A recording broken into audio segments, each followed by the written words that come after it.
All right, let's do this. Episode 0. Episode 0. Hello. Whoa. Wow. That is definitely episode 0. Yeah, Here it we is. go. Just do that again. Here we go. Hello, and welcome to the Runway Pod.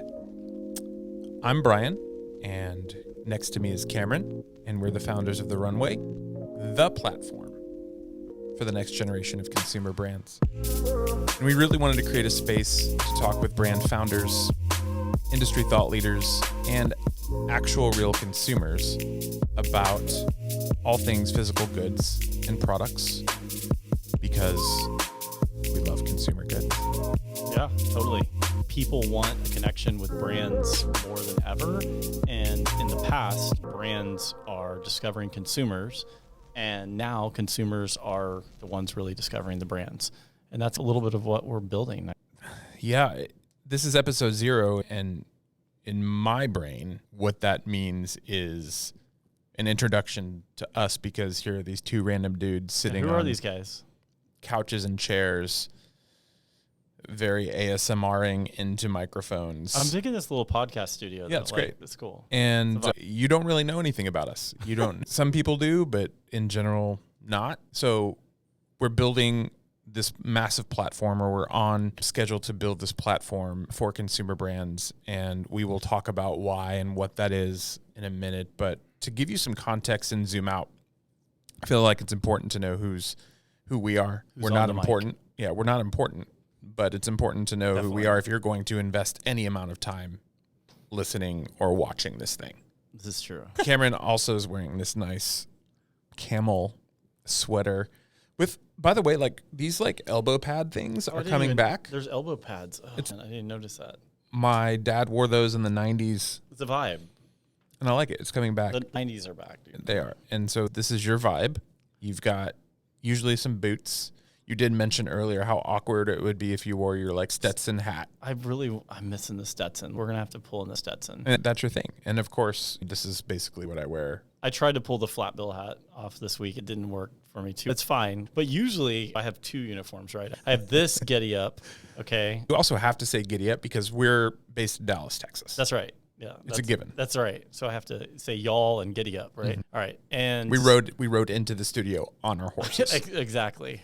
I have 2 different kind of looks here. I have this, and then I do the hoodie thing. Like we both do the hoodie thing, actually. Always wear the hoodie, though. This is your staple wardrobe. Why have anything else? Exactly. Everything else is dead to me. Our first investor meeting, he rolls in, I got the hoodie on. I'm like, I've got the blazer on. He's like, you do you. Yeah, I mean, that's what, I mean, everybody should be totally. unapologetically 100% who they are.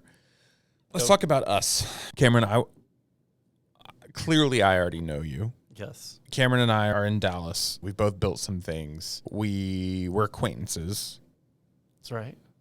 We didn't really know each other, but when we were ready to start the Runway, it became very clear that we wanted to be founders with the other person 100% in order to build this thing. And so I would love to hear about your journey. Now, I will say, having sat in hundreds of investor pitches with you, the condensed version, you're very wordy. You're very verbose. I know. Cameron, he usually comes in really hot. Back when I was a teenager, or you even start earlier than that. It's 10 years old. When I was 10, I started flipping baseball cards. Like I don't want to know that. Gary V style. I don't care about that for this. The origin story. So ultimately, I've been this lifelong entrepreneur and started in the IT managed services and then got into online data backup pre-Dropbox and Box.net. So a bunch of geeky, nerdy tech stuff, right? And so that's what I was doing in my 20s. And then in 2007, I went down to South by Southwest Interactive, and I was at the back of the Driscoll Hotel there. And there's a couple founders from Twitter there, Ev Williams being one of them. And I know Twitter is definitely a hot topic right now. But Twitter, March 2007, was a game changer. It was literally what I call my aha moment in life, where I saw Twitter go from 20,000 tweets to 100,000 tweets in one day. And I was like, holy crap, the way we fundamentally communicate as entrepreneurs, as consumers, as technologists is forever going to change. And so 2007 was my aha. And then 3 years later, I started one of the first digital strategy agencies called BuzzShift. When you say that, it always reminds me of Silicon Valley, the TV show. Yes. Because it was like, or Mark Cuban, it's like, I put radio on the internet. Yeah, it's a big deal. No, it wasn't at all. We were just following a trend. Social media was going to be the next thing. And a lot of these ad agencies didn't have a clue, like, how to leverage social, how to integrate that in their brand experience, all this stuff. And so ultimately we rode that wave. And so on the front end, we were like a mini BCG, McKinsey, Deloitte. And on the back end, we were an ad agency. Like a consultancy. Yeah, consultancy. Yeah, totally. And then 6 years later, we sell to a conglomerate, like a bigger ad agency. And 11 months later, we actually bought back the company. Whoa. Yeah, for pennies on the dollar. And that was a great deacquisition story, which we can get into at some point. And then, so then Eddie and I, my co-founder, we purchased it back, and then we started hyper-focusing on direct-to-consumer e-commerce brands. And what year was this? This is 2016, 2017. Okay. And so we found a niche where we just started. It's prime time. It was prime time. It was like Facebook ads and landing pages, like get you acquisition, ROAS 10x or whatever. No, it was wild. It was the heyday of like direct-to-consumer brands doing some really cool things. And so we rode that wave. And then in 2021, turned 40. I always have to bring up I've turned 40. And I love agency world, but decided I needed to get back to selling product. We were doing great things. We were like number 10 fastest growing company in Texas and Inc. And we're doing amazing things. And we end up selling to a private equity group. They took it over. And when did you do that? That was in February of 2021. Okay. And then typical PE kind of comes in and takes over. And then I started looking at, okay, what's next? And so I'd been percolating on this idea around what the Runway could be. But here's the thing, like building multiple companies now, one thing I did figure out, which I didn't figure out early enough in my 20s, which is having the right co-founder and the right team is everything.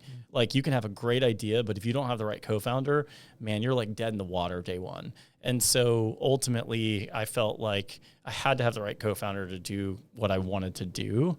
And that's where I was like, oh my God, like I've got this idea, but in order to really execute on it, I need this guy. And that guy happened to be you. Yeah. And so ultimately I was like, what's Bryan up to? Because he's the guy for this. And then flattered. So that goes a little bit into your story. And I was like, timing's everything, right? Yeah. And so tell us a little bit of your background, because I've got the agency background and the tech background. You've got... I don't. You're the brand guy. You're the brand guy. So I don't know. I'm a consumer guy, and I love creating physical products. I love talking with customers who've used my thing and either love it or hate it, because it's valuable both ways. I went to school in Nashville at a school called Belmont University. And when I graduated, me and another guy started like this small record label, and we were working with a bunch of artists. And I was really into merchandise, getting merch for them. But of course, being like this arrogant young 20-something-year-old, I thought I could do it better, right? I thought I could create better blanks than American Apparel or any of those guys. And so I started like figuring out how to source from China, Indonesia, Korea, all these places, and ended up moving back to Dallas. And I say back, it's closer to home in Oklahoma, because no one really lives in Oklahoma. I love my hometown. It's but yeah. Moved to Dallas to start like this clothing brand, and learned a lot of hard lessons because it failed pretty spectacularly. And that's probably, of course, that's where people learn the most, is in their failures. For sure.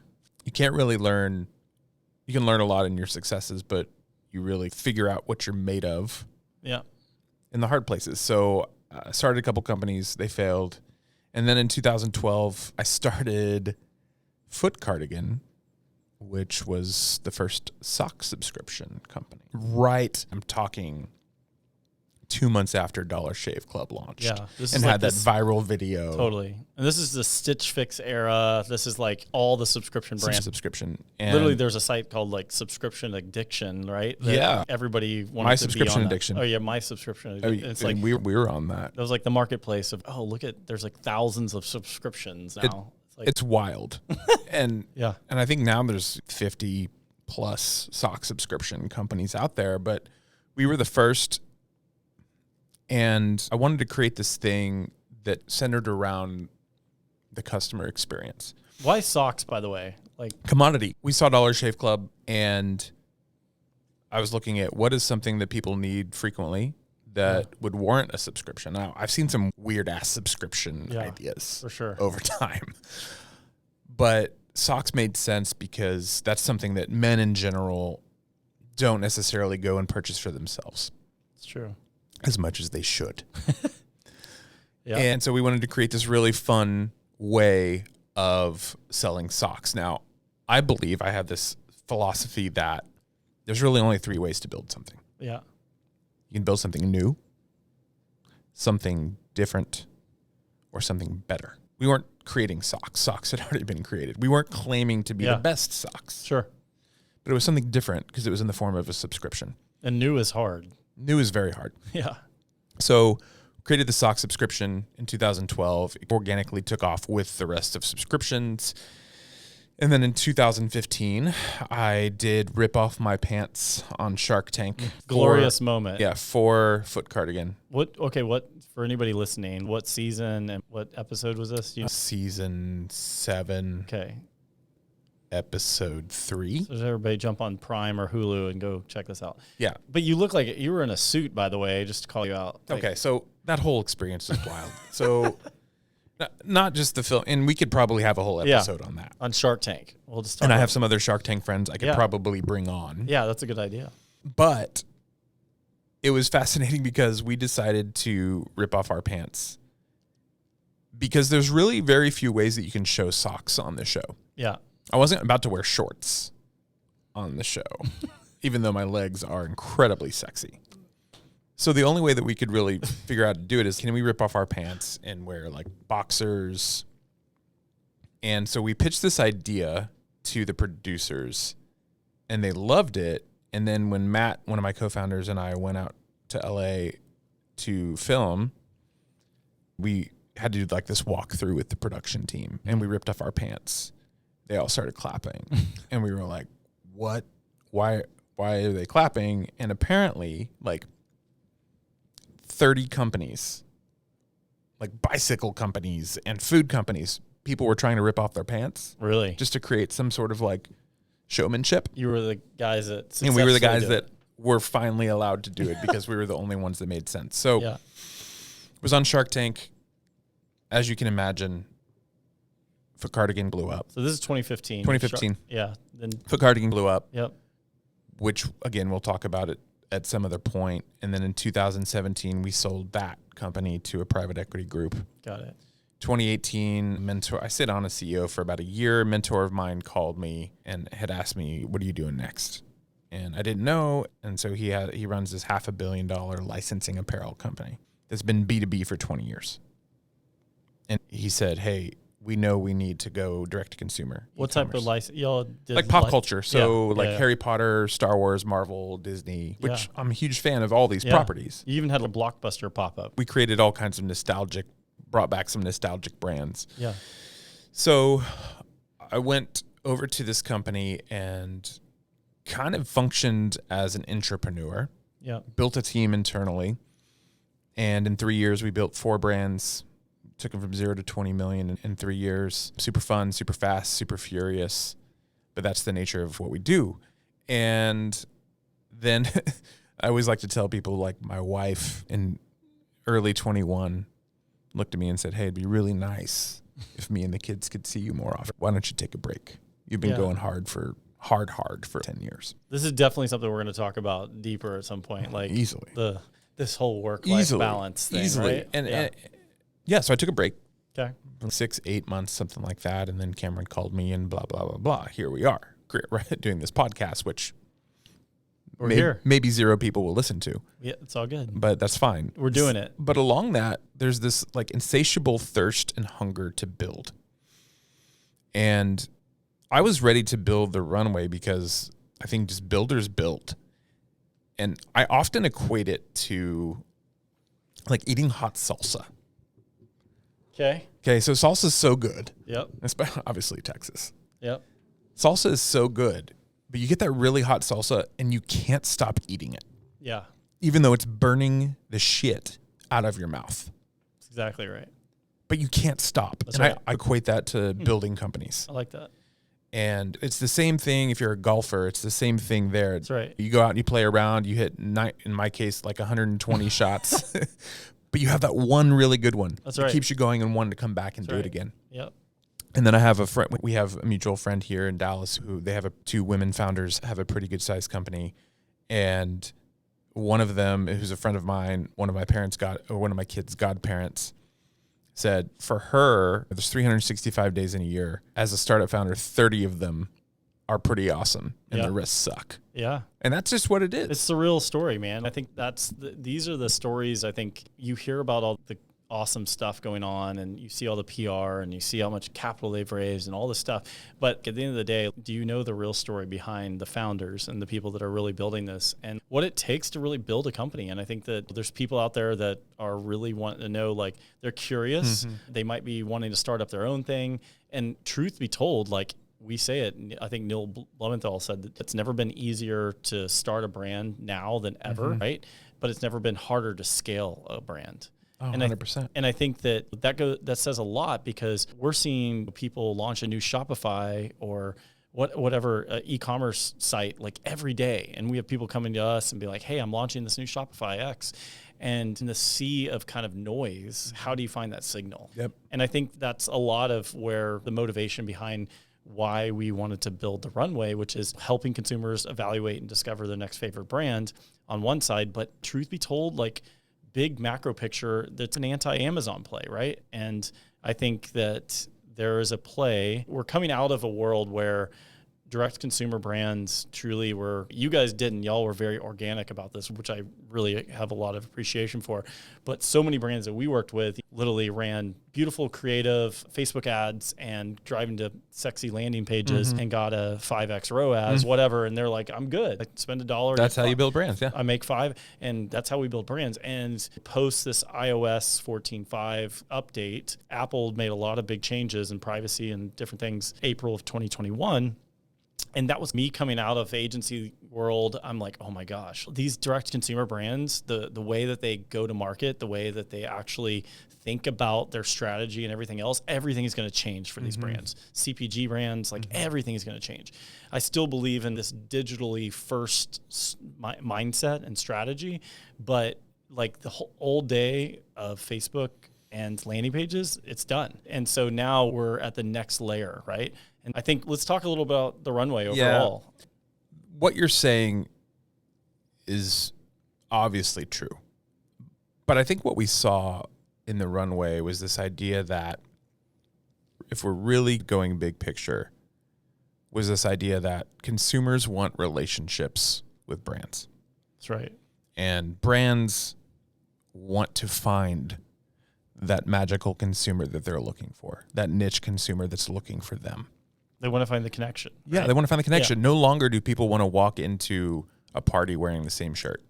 Like, that's not a thing. They also want to know that they're the first person to find something cool. Yeah. Oh, I found this cool brand. Hey, where'd you get those shoes? Oh, it's this brand that I just found. Yep. But how do you find them? Yep. So that's one of the magical things that early on when I built Foot Cardigan that we really hit on without knowing. I would call my customers. I would interact with them personally on Twitter or Instagram or wherever they were posting about it or talking about it or asking questions. Yep. I would personally respond to emails, which I got fired from customer service from my own company because I didn't respond. But we were just very transparent all the time. Yeah. And we had this very kind of irreverent brand, but it endeared consumers to us because we were relational. We didn't talk at them. We talked with them. We had conversations with them. And the brands that are going to win moving forward are going to be conversational brands where they're inviting their customers or any customers looking for them into their brand, into their story, and co-creating the brand with the consumer. So talk to me about that. Where do you see the future of consumer marketing and e-commerce and everything overall? Like, where's that headed? Where do you see that headed? Because you just said co-creation. I think that's like super interesting. So unpack that a little bit, because we're living in this creator economy. What is that? What does that look like? You mentioned it. it was a different world a year and a half ago for brands. It was a different world. It was much easier. But now it's never been harder to acquire customers because they're everywhere. They're on TikTok. They're on Instagram. They're on Reddit. They're over here. They have their own communities. Yeah. And I think where a lot of brands failed is they just expected the consumer to find them. Yeah. Instead of going where they are. That's right. And no longer can you get away with that.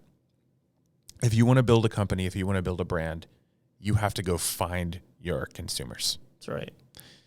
No matter where they are. And it's really intimidating as a brand because they are everywhere. Yeah. So how do you exist in 5,000 different channels? Yeah. And it's really overwhelming because I think a lot of brands think about that and it intimidates them and it overwhelms them. We need to be on this channel. The truth is, you have to explore and experiment. You need to find one, do that really well, find one channel, and then start to go out from there. Totally.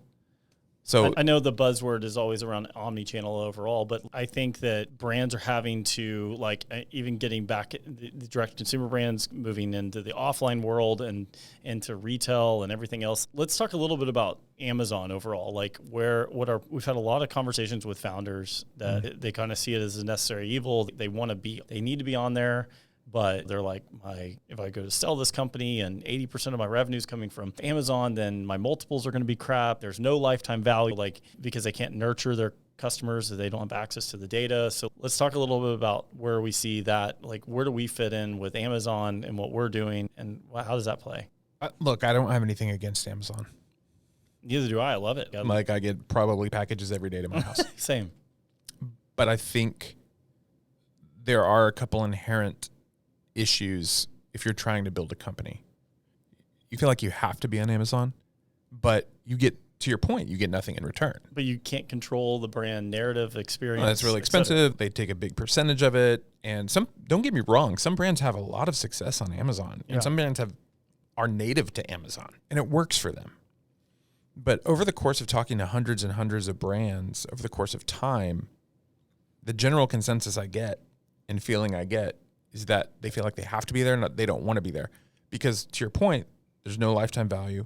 They don't get any data. And there's a lot of noise with quote-unquote fake brands that are just drop shipping from Alibaba or something. Which, again, like, capitalism, go for it. Yeah. Get your bag right when you can. We were just talking about, and beyond Amazon, like all these other, Shopify, BigCommerce, Squarespace, like all these guys, we were just talking about Shopify now has like close to 5 million brands on their platform. And we were talking like, there's 50,000 bag companies, like people selling like bags, right? Like luggage bags or whatever. Or handbags or whatever, right? Like the keyword bags. 50,000 of those are bag companies. And we're like, what? And so how can you find the signal of what cool new bag brands out or whatever else? And I think we're dependent on TikTok and Instagram and everything to find those brands, but it's hard to get through the noise. Like, it really is. So when we say the runway, we don't mean like fashion runway. Because I think that's kind of... Yeah, everybody's, oh my gosh. Fashion, rent the runway, totally. Like you're competing, whatever. Yeah. And the truth is, it's more about the takeoff of brands. Brands taking off of trying to make it, trying to grow, trying to get above the clouds. There's less turbulence above the clouds. Yeah. And it's really getting from people to they're sitting on the runway to taking off. Yeah. So how do we encourage that? How do we foster that? How do we help that community of brands? But on the other end, because this is really like a two-sided game we're playing with consumers, helping them find these brands that are taking off before anyone else does. Totally. So that's in a nutshell, like why we named it the runway. And really what we want it to be is truly a platform for brands. And when we say that, I want it to be like a second home for them. For sure. A second online home where they can feel like they're finding their right customers, where we're creating tools that are useful and valuable to them to grow their business and to be able to scale it however they can. And at the same time, for them to be the matchmaker between them and their consumers. 100%. Yeah, and I think how we're doing a lot of that is on the front end, it's, heavy editorial, content commerce, all this stuff is coming to the table. But we started diving into some of the real challenges within direct-to-consumer brands and e-commerce. One of the key things, and one of the things we're leading with, is we saw the 1 and 5-star ratings and review system was fundamentally broken, right? And we had a conversation with our friend John Kim, who was then running Marketplace for Expedia. Now he's the chief product officer over at PayPal. He's like, Cam and Bryan, he's like, the mechanics around 1 and 5-star reviews, 30 plus years, it's literally the foundation of the internet, and it like hasn't evolved. It was made for 1 and 5-star reviews were made for search engines. And when I review a product, I either hate a product or I love it. It's either 1 star or 5-star. Not a lot of people are like, it's a meh or whatever. But I think there's basically a disconnect between brand experience and product overall quality and everything else. There's a lot of brands that actually are on the market that have an amazing brand experience. Totally. They look, feel, vibe, energy, everything about them. Yep. Are like, you gotta have that vibe. I see it on Instagram. And I'm like, oh my gosh. That's what brings you in. Yeah, that's what hooks you. It's like they're so empathetic that they're so dialed into me. But then when you get the product, you're like, okay, that was a disappointment, like huge disappointment. You're like, that tasted bad or whatever. Crappy quality. Yeah, crappy quality, whatever else. Or I ordered it and 6 weeks later it came in. The shipping time was terrible. So we see stuff like that where we're like, we live in this Amazon instant gratification kind of world where it's, I expect it there at least, if not tomorrow, then like by next week. So I think that for us, we saw this disconnect with 1 and 5-star ratings and reviews. And we thought the future is actually not about reviews, it's about feedback. Yep. And at the end of the day, what I think would be really successful for the Runway is not only if we're co-creating with consumers and brands are co-creating together, but we're helping brands create better products. And I think that is one of our number one goals is Absolutely. like, how can we help the founders of your brands, give them better feedback so they can create better quality products? Yep, 100%. I think that hits on why you and I are good fits, because you spent a lot of the last 8 years of your career working with 30 plus consumer brands. Right. And so you're pretty empathetic to brands. And conversely, I'm hyper empathetic to consumers. 100%. And trying to understand what they want and why they want it and how can it be better? How can we make a product better? How can we make this experience better because it makes them happy and it elevates their life in whatever way, whether they feel healthier or more like themselves or whatever it is. Yeah. So I think at the end of the day, when we're creating the Runway, it really revolves around this empathy to consumers and brands and why we're doing it. And what's really interesting, Cameron, is as we create this podcast and as we actually build our company and we're fundraising and all that good stuff, we want to be transparent. Yeah. And we want you to get a peek into what it's like for us to build this company. That's right. But we're building this for consumers and brands. And here's what's really hard and has been hard. As we've been reaching out to brands, we know some and all that good stuff, but I'm very conscious about being cringe. Yeah. And there's not a great way, or at least I haven't figured it out yet, to connect or try to connect with these brands you've never talked to before and be like, hey, we're creating this platform for you. They're like, what's the catch? What's the catch? Yeah. Nothing's free. And the reality is, of course, we're going to have a business model where we make money. Sure. But having built companies, like, we don't want to do anything detrimental to the brand. We want to make sure they get data. We want to make sure they feel we're creating tools that are valuable. And if these tools are valuable for them, they'll pay for it. Yeah, for sure. But there's no catch. We're literally trying to build something that is valuable for brands because it's so hard to acquire customers. It's so hard. Yeah. It's really difficult. And I think one thing to note on this is that, like, you have the established brands that we were talking about. Like, we talk a lot about the Allbirds or Away Bags. And there's a lot of established brands, and bringing them onto the site is one thing. But ultimately, it's about these emerging brands that no one knows about yet, they should know about, that are creating next level experiences that they might get some following on TikTok. They might get some following on Snap or Insta. But the fact is that, like, they're the unheard of brand, right? And so think about Product Hunt, but for physical products, not just SaaS brands. And I think that helping people find these brands, like, is key. And so there's not really a platform out right now separate from our social channels that kind of brings all this together in a more curated way. That's right. So we're trying to really take a lot of that noise that's out there and try to find some signal. That's right. We're trying to bring them. And a lot of what we say too is we're trying to level the playing field. Right. You have these established brands and you have these brands that maybe just started 2 weeks ago. Yeah. Because they had this idea, they can make a better quality product, they can create a better experience, whatever it is. They feel like they have some value to a consumer. So how can we level the playing field in terms of introducing the average consumer to this new brand that just started 2 weeks ago? Right. At an equal level as we would to an established brand that's been around for 5 years and is a household name. That's right. They level the playing field for them. And I think at the same time, like, how can we provide the tools from a go-to-market strategy for these smaller brands to be like, hey guys, we notice you're not doing this right now. Here's some tools for you to take this game to the next level. That's and right. So I think we're bringing in partners, ad tech, martech partners, in addition to just the brands. Bringing them into the fold is a big part of this. Yeah. What to expect with this podcast. Yeah. As we build it, we want to interview founders. Yeah. We want to interview brands, marketers of those brands, really understand what they're building, why they're building it, how can we be helpful.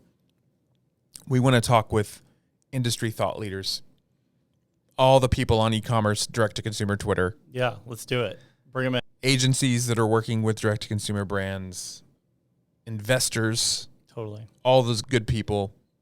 And then we want to talk to customers as well. Yeah, for sure. And consumers, like, what are you loving right now? What are you not liking? What trends do you love and hate? Yeah. And that, I think, is why we're doing this, is we just want to really look at the entirety of the landscape of consumer goods from different perspectives. I would even bring, if we have competitors, I would even bring them on here. 100%. We're never going to shy away from that. We're all trying to do the same thing. We're all trying to bring light to this industry that we all love, to bring light to the best consumer products, because we're all consumers. That's right. We're all consumers. So how can we make things better for brands, for consumers, for products, for whatever? And any way that we can do that, any way that we could contribute to that, we're game. It's a win. All right. Okay, let me ask you a question. Yes. Round robin. Here we go. Gosh. Cameron Gawley, what is, so far, what's been the hardest thing about building the Runway? This is you and I's like first go at true fundraising, right? Like Bryan and I bootstrapped all of our companies. Even though he was on Shark Tank, that deal didn't happen, actually. That's a whole conversation itself.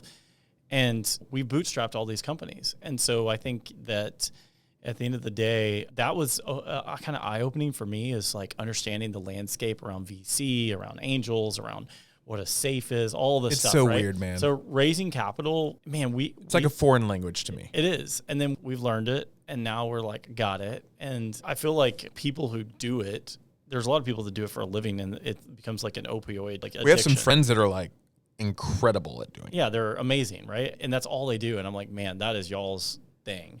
That's not our thing. For a lot of people, it's, oh, let's go to the next round or whatever else. For us, it's about achieving profitability and building a community. And I think that a lot of people are for growth's sake. We're not trying to be WeWork. We're not trying to build that thing where it's just whatever. And we're trying to do great things for great people and work with good people overall. And I think that the hardest thing, is probably be fundraising, because I think the tech side, we've learned a lot of lessons there. What would you say? What would you say would be the hardest? Oh, the hardest thing, I think it's the cringe part. Right? It's getting these brands to buy into what we're doing, because it feels like we're selling snake oil. Yeah, and it's like the opposite. And I don't want it to feel like that. Yeah. Because I've been that brand that has gotten those spammy emails, those ridiculous, all the marketers trying to like get at you, and they're just doing what they do. So now I'm on the other end of that, and I have some empathy to them, because I know how hard it is. It's a grind. Yeah. All we can hope is that there are some early brands, early consumers that believe in what we're doing enough to take that risk. And we can prove them for taking that risk. That's right. We can prove that we did right by them, that we created these things that are valuable for them. And if we do that, others will come. That's right. they will come. The word will spread. Yeah. We're going to have to do our job in going after them and never stopping. But I think that's, for me, that has been the hardest thing, is that cold outreach to both investors and brands. Okay. What excites you most about building the Runway? What excites me most about the Runway is I think we're about to move into the future of co-creation, and where we see the Jimmy Donaldson, Mr. Beast of the world creating. He's got this amazing personal brand, and he's an outlier. I don't even like to really bring him to the fold, but in the macro sense, like what Mr. Beast is doing, he can now launch a chocolate bar or a hamburger joint or whatever, and it's now going to compete with McDonald's or something. Like, and I'm not at that level yet, but it could. If you wanted to build a coffee shop, it could compete with Starbucks just like that. And that's a crazy thing to think about, these personal brand, and then blending that with a great consumer good experience.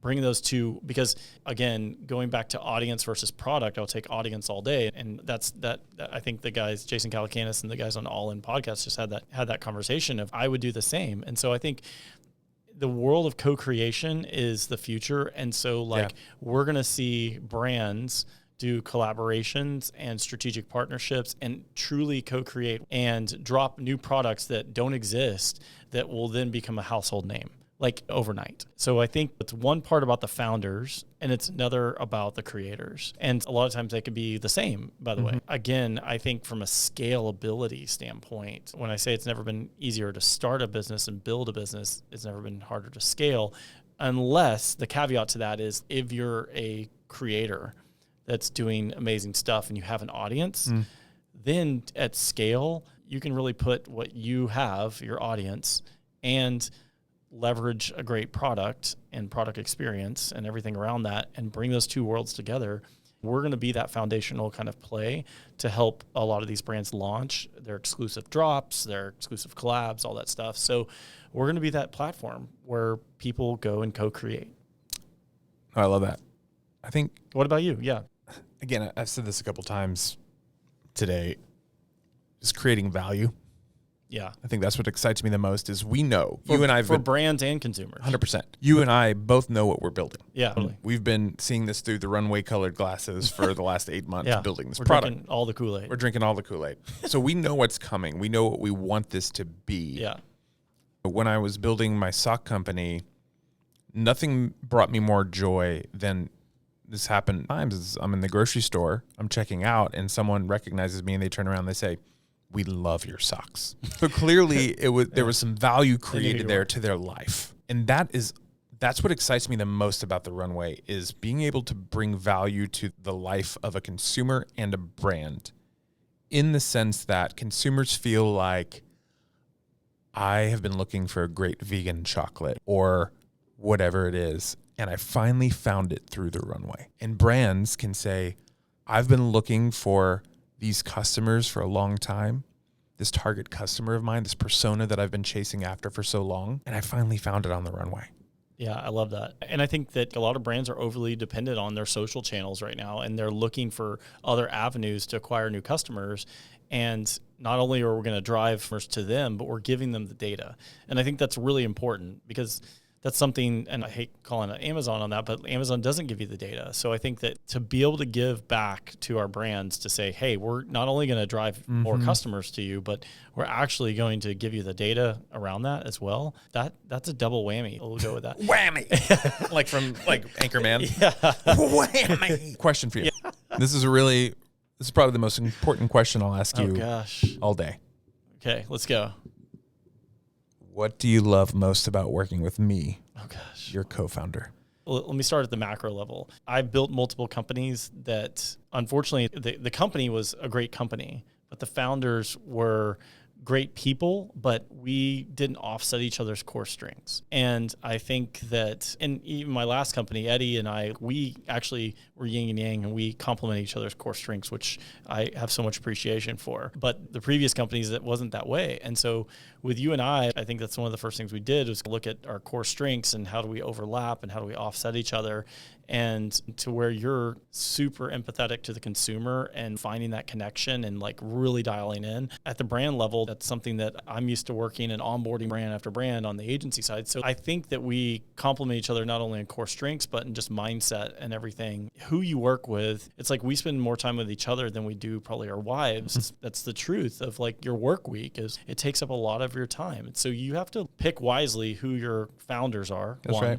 And your team. And I think that building a team is something that I love doing and you do as well. Us coming together and complementing each other's core strengths and offsetting each other was really great. I think speaking to that too, before I get into what I love most about working with you, one of the things I appreciate most about our relationship is because we founded companies before, because we've had co-founders before. Yeah. We have learned the importance of communication. 100%. There are certainly things we disagree on. Yeah. Certainly moments where we have frustrations with each other. Sure. But because we've done this before, we know we can be 100% transparent and there's no offense taken. It's just an opinion. Totally. It's a thought. You're probably wrong. Your opinion's probably wrong. Yep. But I think the other part is like we're not afraid to admit, okay, I was wrong there. Yeah. That's actually a terrible idea. You're right. Sure. We should definitely do that. We're fairly selfless, I think, when it comes to we want to build the best product. Yeah, and I think that both of us have this mindset around test and learn. You and we might have two different creative opinions on how we should execute on something or do whatever. And then all of a sudden we're like, you know what, let's just try both of these as an option or whatever else and see which one kind of wins out or whatever else. So I think there's a mindset around, especially in a digitally native world that we live in, we can test and learn. It's like we have a hypothesis. Both of us have different mindsets on what the outcome is going to be. But at the end of the day, we live in a test and learn world, and we're both open with each other about, let's see if it works. And I think that's the thing is I might disagree with you, but I'm like, shoot, let's test it. And I think that mindset is key versus saying, I don't like it that way or whatever. Because I've worked with a lot of people that, honestly, that it's their way or the highway. And I'm like, that's difficult. And I think you and I we just don't care that much about, we're like, let's let the data tell us what works or whatever. Sure. I'm not does it have to be green versus yellow? I'm like, it's whatever. Let's just go test it. Okay. I agree with you. Now let me tell you what I love about you. Thanks for agreeing with me. What I love about working with you is you are a salesman and you are not afraid to tell everybody everything about what you're doing and how awesome it's going to be. Super transparent. I believe what we're building is awesome. Yeah. Like, I believe that. I know it is. Yeah. I've just never been one to push my own thing. Like even with Foot Cardigan. Yeah. If we would be out in public and I'd be with friends or whatever, they would be the ones selling Foot Cardigan. I wouldn't talk about it at all. They'd be like, this guy has a sock company. You should buy socks. Sure. Be like, okay, that's fine. Just if you want to. You are so good at just getting in a room with random people and making them believe in the thing that you're doing. And it's really inspiring to me. Like it gets me out of my comfort zone.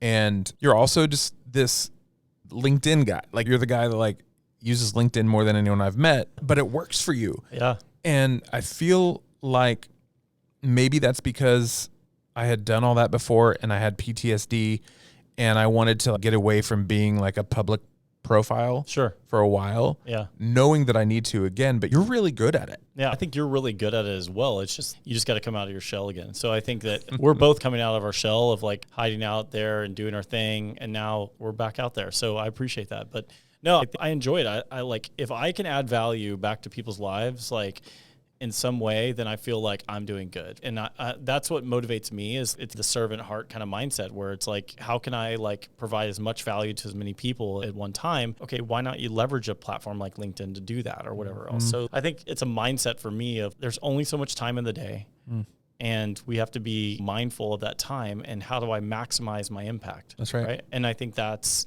truly what it comes down to is I need to do better actually. And I'm going to keep working on it, but I appreciate the kind words. You're welcome. Okay. Now tell me what category in consumer goods are you either loving right now or do you see the most opportunity in? From a opportunistic standpoint, I think the fashion world is very saturated right now. The fashion kind of category is like everybody's trying to capitalize on fashion. Like, I think that's the big thing there. I think home goods overall is a massive category of opportunity. Just looking at data around home goods is a big play. Pets, parenting, those. You don't need to give every category. Oh, I know. But those three categories are like, I would say pets, parenting, and home are big opportunities. I think where I'd just say fashion and food and beverage, like it's to find signal in those worlds, so much competition that it's hard to do something really different. And so I think in those categories, like, what are your thoughts? There has to be a huge brand component. Right. Oh, it's all brand, right? You have to track them through the brand and get them to even try the product to like it. Yeah. Right? What categories do you see? This to me is fairly easy. Okay. If I were to start a brand today, I would build a kids brand.